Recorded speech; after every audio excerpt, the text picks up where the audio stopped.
Nous sommes venus à l'école de la Terre d'abord en premier lieu, pour évaluer notre capacité réelle de se tenir, de se garder, de se préserver dans les valeurs divines, dans les valeurs de l'absolu, du bien absolu, dans un monde où le bien et le mal sont mélangés, où le bien absolu est mélangé avec le mal illimité, mais pas absolu. C'est la première des choses. Et notre capacité d'intervention vers l'extérieur, notre capacité d'aider l'extérieur, sera dans la bonne évaluation de ce que nous sommes capables d'être et de tenir au-dedans de nous.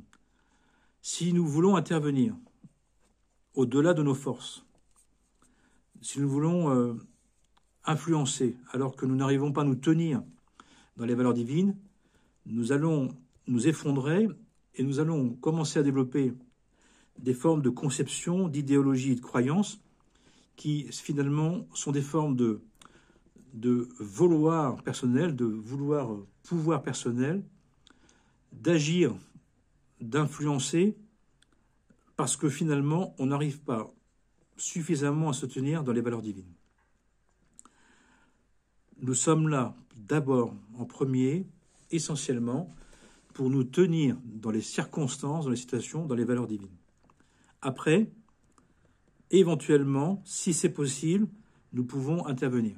Mais il faut savoir que le divin s'occupe parfaitement de ce monde, que le divin est présent dans ce monde, même s'il est voilé dans les circonstances naturelles, et que sa providence est journalière. À chaque jour, et même à chaque instant, sa présence se renouvelle.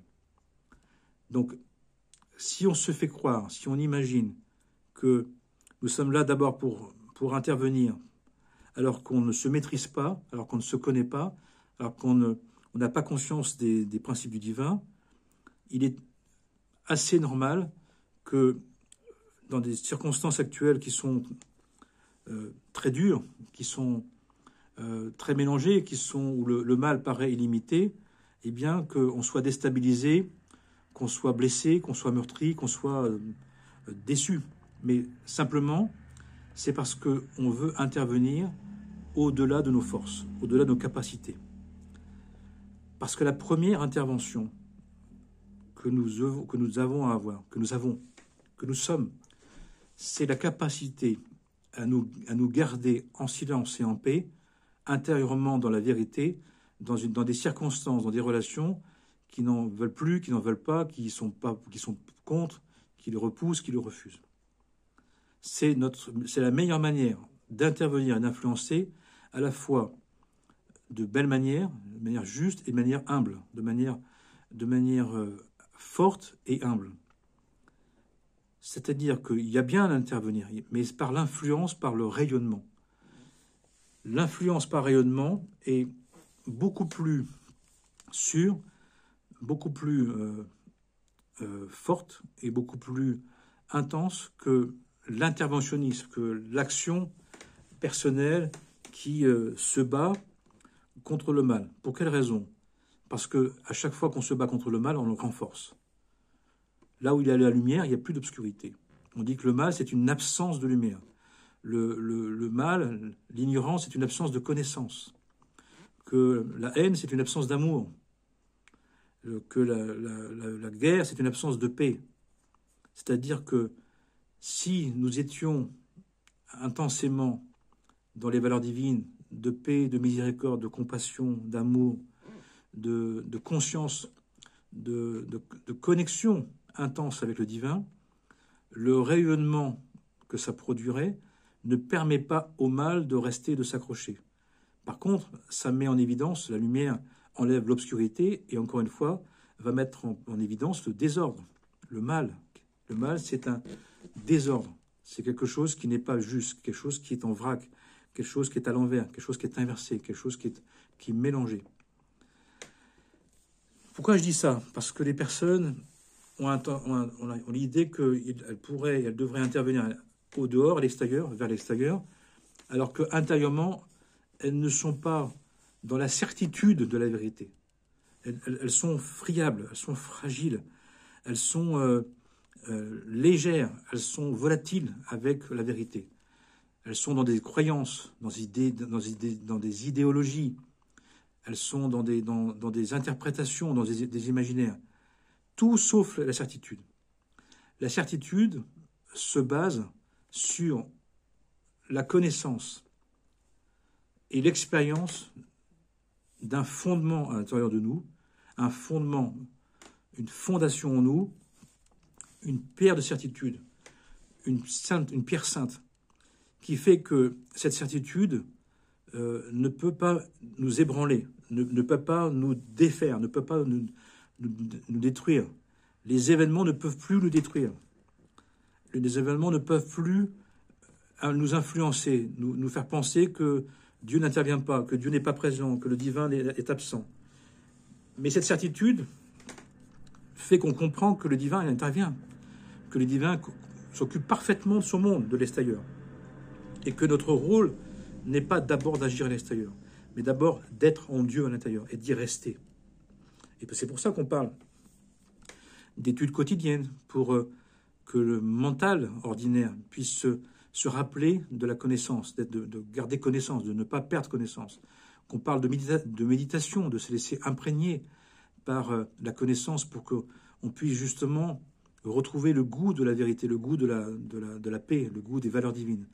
Et que ensuite on puisse dans le cœur, dans le sentiment, d'avoir un bon sentiment, un sentiment juste, pas des émotions, pas des impressions, pas des sensations qui sont nées des interprétations, qui sont nées des idées, des croyances.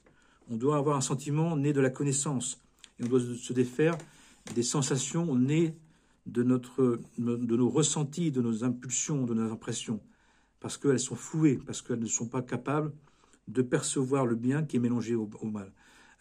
Elle risque de faire qu'on est impressionné par l'apparence du mal. Même, encore une fois, le mal est illimité, mais il n'est pas définitif, avec le bien est absolu. Et là où il y a une lumière, il n'y a pas de ténèbres. Là où on est pur, tout est pur.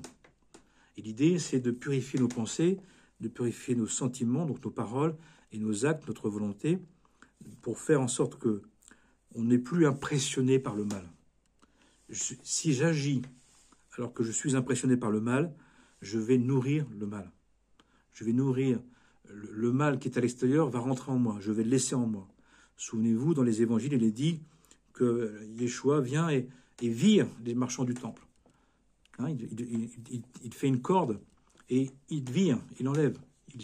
Il faut nous défaire de tout ce qui en nous pourrait nous laisser croire que le mal est tout-puissant. Le mal, il n'est pas capable d'agir mieux que le bien. Le bien est un bien absolu. Le mal est un mal illimité mais temporaire. C'est pour ça qu'il nous impressionne. Parce qu'il veut nous faire croire qu'il est capable, le mal, de défaire le bien. Ce qui est faux. Il est capable de le recouvrir, il est capable de le cacher, il est capable de le dériver, il est capable... Mais le bien, c'est de l'eau. Le bien, c'est de l'eau. Le beau, l'eau, la connaissance, on dit que c'est de l'eau. On peut la dériver, on peut la contenir, mais elle est toujours elle-même. Mais on ne peut pas, on ne peut pas la détruire. C'est impossible. Même si, dans l'idée, on pense qu'on peut la contenir, qu'on peut la limiter, qu'on peut même la détruire. Mais c'est totalement faux. Tout ça pour nous dire que l'essentiel du travail spirituel, c'est de se tenir dans le bien, de se conserver dans le bien, de se retenir d'être impressionné par le mal extérieur. Sinon, on ne peut pas agir. Sinon, on va être défait. Et après, il y aura toutes les théories possibles, imaginables, mais qui renforceront l'idée du mal, alors que l'idée que nous devons renforcer la conscience du bien. Et ça nous appartient. Et pour faire ça, nous devons faire un travail d'intériorité où nous cherchons en nous le socle invisible, la pierre, le fondement de la certitude, la pierre de certitude, le lieu de confiance absolue, intégrale en le bien. Alors que Dans l'apparence, on ne le voit pas, on ne le voit plus. Que notre personnalité peut en douter, mais que notre âme divine a la conscience que la vérité, elle est intangible, elle est incorruptible. Même si dans l'apparence, même si dans l'expérience extérieure, même si temporairement, on ne le voit pas, on ne le voit plus, on n'y goûte plus, on ne le ressent plus. C'est un travail de conscience de la vérité. Et ensuite, d'y rester dans cette vérité et de l'entretenir. Dieu existe, Dieu est le seul bien, Dieu dirige tout, Dieu contrôle tout, même s'il laisse faire à un certain moment, parce qu'il nous a donné un certain libre arbitre pour justement nous évaluer, que chacun s'évalue dans son désir de bien et dans sa relation au mal. Pour autant, tout est contenu dans sa création, tout est contenu dans sa volonté. Bien sûr, ça dépasse notre entendement. Bien sûr, c'est insupportable. Bien sûr, c'est inadmissible. Mais c'est accepter l'inacceptable. Nous avons le travail d'accepter l'inacceptable, d'accepter l'incompréhensible, d'accepter ce qui dépasse nos croyances. Sinon, qu'est-ce qu'on fait? Sinon, qu'est-ce que ça fait? Les gens qui ont des croyances, ça fait des idéologies. Et après, les idéologies, ça devient des choses violentes qu'on veut imposer. On veut conformer la réalité à ce qu'on pense être juste. Et qu'est-ce qui se passe à ce moment-là? Eh bien, on détruit une partie de la réalité. On détruit une partie des êtres. On ne peut pas intégrer toute la vie en Dieu. Alors que tout le travail spirituel, c'est de comprendre que tout est en Dieu. Même si dans l'apparence, grâce à la volonté divine, on nous laisse la possibilité justement de nous évaluer dans notre participation au bien et au mal. C'est pour ça qu'il y a tout ce panel, qu'il y a toute cette possibilité. C'est pour que chaque âme se détermine. Pourquoi? Parce qu'ensuite, chaque âme va continuer à partir de ça, va d'abord évaluer sa conscience du bien et sa conscience du mal, sa participation au bien et au mal, pour ensuite voir à quelle école, à quel travail spirituel il va devoir se confronter. Pourquoi? Pour se nettoyer du mal et de se fortifier dans le bien. À partir de là, on commencera à retrouver une intégrité, retrouver une force intérieure, retrouver une intensité, parce que l'essentiel sera de nous garder dans le bien. Et pour ça, de ne pas vouloir intervenir, parce que la plupart des fois, on intervient alors qu'on n'a pas la capacité de le faire, on alimente le mal. Et surtout, c'est que le mal, au bout d'un moment, se retourne contre nous, puisque finalement, en voulant intervenir, on fait rentrer dans notre intériorité un mal dont on n'a pas la capacité de gérer. Et tous nos mal-être, nos difficultés, nos tensions, nos rancœurs, nos rancunes, nos dépressions, nos haines, sont l'expression que nous avons voulu agir à un degré de mal. Nous avons voulu intervenir dans des situations, dans des circonstances qui nous apparaissaient comme mal, mais qui finalement nous ont envahis, nous ont déstabilisés. Donc on doit, quand c'est comme ça, apprendre avec grande humilité et grande docilité et grande conscience, se mettre de côté, dire c'est trop pour moi. La plupart des fois, il faut dire ça c'est trop pour moi, je me préserve. À quoi bon de se laisser déstabiliser par un mal alors qu'il s'agit de rester dans l'intégrité du bien, de préserver le bien. Veillez et priez sans cesse. Veillez sur le bien et gardez-le. Souviens-toi du bien et garde le bien. C'est la plus grande chose qu'on puisse faire. Surtout, on nous dit dans ces temps actuels, dans cette fin des temps, dans cette fin de cycle de temps, où le mal ne peut se nourrir que de personnes qui veulent intervenir alors qu'on n'en a pas la capacité. Mais si je n'ai pas la capacité, je ne peux pas intervenir. Mais je peux préserver le bien et me confier à Dieu l'intervention nécessaire, de dire Seigneur, toi tu peux intervenir. Toi tu es le bien absolu, toi tu peux intervenir. Moi je ne veux plus intervenir. Et à vrai dire, je vois des personnes qui insistent trop et qui se blessent, qui se meurtrissent, qui se déstabilisent, qui s'agacent, qui se violentent, qui deviennent dans la dépression, dans l'amertume ou dans la haine, parce que ils veulent encore intervenir alors qu'ils n'en ont pas la capacité. Et il faut savoir que le divin nous laisse à un moment donné essayer d'intervenir pour voir qu'on n'a pas la capacité. Mais moi, ce que je dis, c'est qu'il n'y en a pas besoin. La bonne nouvelle, c'est qu'on nous dit, t'as pas besoin d'intervenir. Le travail spirituel, c'est dans notre intériorité, dans notre microcosme, de garder l'idée du bien, de garder la conscience du bien, de vivre et de se garantir de rester sur ce socle, de rester dans la certitude que le bien qui est Dieu est la seule puissance, le seul pouvoir, la seule volonté qui agit véritablement. Donc à un moment donné, et dans ces temps actuels, on nous dit qu'il faut à un moment donné faire le constat que nous ne sommes pas en capacité d'intervenir. Mais la bonne nouvelle, je le redis, c'est qu'on n'a pas besoin d'intervenir. On a besoin de vivre la vérité pour la laisser rayonner comme une offrande, comme une lumière, comme une chaleur, comme une présence qui va, comme un levain, qui va permettre aux personnes de se rappeler, de se souvenir, c'est-à-dire de ne pas être impressionné par le mal. Parce que le mal essaie de nous impressionner pour qu'on le nourrisse encore. Mais si on n'est pas impressionné, c'est la meilleure manière de le nourrir. C'est la meilleure manière de ne pas le nourrir, de ne plus le nourrir. Donc,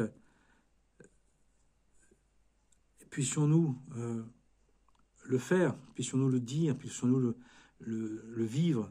C'est-à-dire que oui, il y a du mal, oui, c'est pas bien, mais ce n'est pas c'est en se gardant dans le bien, en se fortifiant dans le bien, dans le prendre soin, dans la miséricorde, dans la compassion, dans l'amour du prochain, dans l'amour de la vie, dans le respect de la vie, dans la demande à Dieu, dans le dialogue avec Dieu. Parce que ça veut dire ça veut dire que si je ne suis pas capable d'intervenir et que je l'accepte, je vais avoir besoin de demander à Dieu qu'il intervienne. Donc j'ai besoin d'un dialogue avec Dieu, j'ai besoin d'un dialogue avec le divin, j'ai besoin de retrouver ce dialogue que l'âme divine a naturellement, mais à partir de ma personnalité, à partir de ma conscience d'exister, avec la volonté divine qui nous a créés. Alors bien évidemment, ça veut dire que j'accepte au fur et à mesure, mais c'est de façon inévitable, même si c'est difficile, qu'il y a une volonté, que nous sommes une créature, que nous avons été créés. Ça ne veut pas dire qu'on accepte ce qu'on nous a fait croire de ça, ce qu'on nous a dit de ça. Ça ne veut pas dire que les formes religieuses, les croyances ou les religiosités, les idéologies, les conceptions qui ne nous conviennent pas, on doit les accepter. Ça n'a rien à voir. Le divin dont je nous parle, c'est un divin qui nous a créés, qui nous aime, qui prend soin de nous, qui veut un dialogue avec nous. C'est pas un divin injonctif, c'est pas un divin enfermant, accusateur, violent, absolument pas. D'ailleurs, si on lit la vie des mystiques, si on vit la vie de ceux et celles qui ont expérimenté le divin, il parle de son amour, il parle de sa miséricorde, il parle de sa grandeur, il parle de sa volonté. Il parle comme un être qui veut nous aider à comprendre que tout dépend de lui, tout dépend de son Esprit Saint, de son esprit de vérité. Et que de nous mettre sous son joug, c'est de se mettre sous un joug aisé, de se mettre près de cet arbre de vie, c'est pour être protégé, pour être éveillé, pour être réveillé, pour être éveillé, pour nous accomplir. Et c'est le meilleur moyen d'aimer son prochain, de s'aimer soi-même, d'aimer la vie, d'aimer le vivant, d'aimer la création, d'aimer l'humanité, et donc de servir le bien pour tous les êtres, sans exception bien sûr. Amen et Amen.